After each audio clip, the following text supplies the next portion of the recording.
کبھی آپ نے یہ کوشش کی ہو اس سے پہلے کسی بندے نے علماء کو چھوڑ کے ہاتھ اٹھائے کہ میں اپنی اولاد کو کئی دفعہ اس مقصد کے لیے مخاطب کر چکا ہوں اور بلاتا ہوں اور میں نے سمجھایا ہے بیٹا ہم اہل سنت اللہ تعالیٰ کے فضل و کرم سے اور صدقہ پنجاں تے چاراں دا ہم اہل سنت ہے، کبھی آپ نے فکر کی ہو؟ لیکن پہلے نہیں تو آج سنی کانفرنس کے اندر ہاتھ اٹھا کے عہد کریں،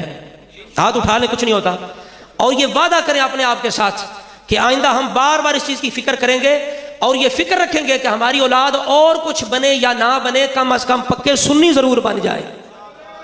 کیونکہ جب تک سنی نہیں ہوں گے اتنی دیر تک بالکل نہ آپ کامیاب ہیں نہ ان کا کوئی عمل قبول ہے۔ رسول اللہ نے فرمایا بدعتی کا کوئی عمل قبول نہیں ہوتا، بدعتی کا کوئی عمل قبول نہیں ہوتا، صرف لا الہ الا اللہ محمد رسول اللہ پڑھنے سے بندہ صحیح العقیدہ نہیں ہوتا، سچا پکا مسلمان نہیں ہوتا۔ اگر صرف لا الہ الا اللہ محمد رسول اللہ کافی ہوتا تو پھر عبداللہ بن ابی مدینے کا وہ بڑا منافق، وہ منافق ہوتا ہی کوئی نہ، اور کوئی فرقہ نہ ہوتا۔ تو جب آمینہ کے لال پہ امت کے لجپال غمخوار آقا نے امت کی اس ہدایت کے لیے اور امت کو گمراہی سے بچانے کے لیے حضور نے امت کو بتا دیا کہ خبردار خبردار میری امت کے اندر بھی فرقے ہوں گے لیکن فرقوں سے بچ کے رہنا، اور جو عقیدہ ہوگا میرا، میرے صحابہ کا، میرے اہل بیت کا، اسی عقیدے پہ قائم ہو جانا۔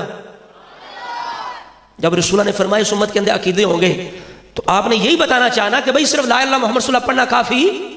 نہیں ہے۔ تو اسی وجہ سے رسول اللہ نے خود فرمایا کہ بدعتی کا کوئی عمل قبول نہیں ہوتا۔ بدعتی کون ہوتا ہے؟ کہ جو اسلام کا دعویٰ کرتا ہے، بولو اسلام کا نام لیتا ہے، لا الہ الا اللہ محمد رسول اللہ بھی، نماز بھی، بولو چاہے کچھ نہیں ہوتا، نماز بھی پڑھتا ہے، روزے بھی رکھتا ہے، حج بھی، عمرے بھی، مسجدیں بھی بناتے ہیں، مدرسے بھی، تفسیریں بھی، سارا کچھ کرتے ہیں، اس کے باوجود عقیدہ صحیح نہیں، عقیدہ صحیح تو کوئی عمل قبول، یہ رسول اللہ نے فرمایا۔ تو بڑی کامیابی کیا ہے؟ اولاد کو پکا سنی بنا کے جائے۔